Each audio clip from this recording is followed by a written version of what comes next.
Hi everyone, welcome back to the Lumpy Cam. Today we're working on a 2001 Ford Ranger with a 3-liter engine and an automatic transmission. We're going to be replacing the oil pan. The oil pan on this one got some rust on the bottom of it, started leaking through. So we're just going to pull that off and put a new one on. The reason I'm making this video though is because it's not as easy as it sounds. While it is easy to get to it, if you have a lift or if you're going to do it on the ground, you jack it up as best you can, get your jack supports into there.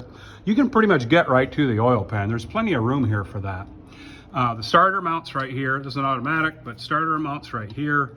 You just undo the 3 bolts, swing the starter up out of the way. Like I said, disconnect your battery. Make sure you don't have any live wires floating around under here. But get that out of the way.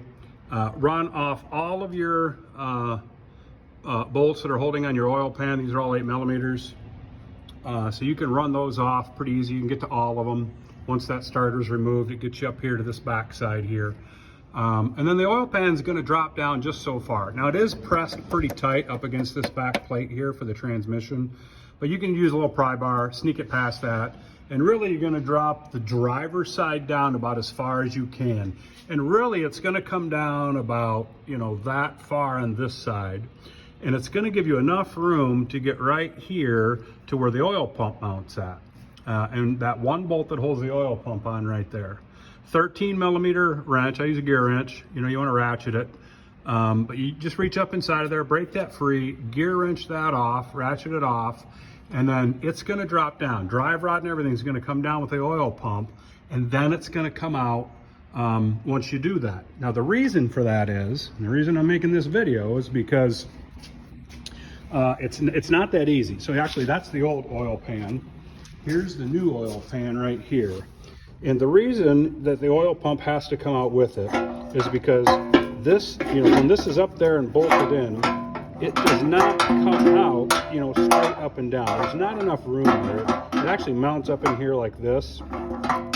And you can only turn it a little bit inside of there, but you can't angle it and tilt it, which is really what needs to happen for this oil pump to come out. It needs to be turned on its side like this, and then dropped in or pulled out. And there's just no way to do that while this is mounted up underneath the engine there. You're only getting a couple of inches of wiggle room in any direction there. There's barely enough room to drop this side down in order to even reach in there with a wrench to undo that. So once you get that done, whether you're replacing an oil pump, putting a new pan on, replacing a gasket because it's leaking, that's essentially the only way that you can do it. So I hope you enjoyed the video. Hit like and subscribe if you want to see more. Thanks.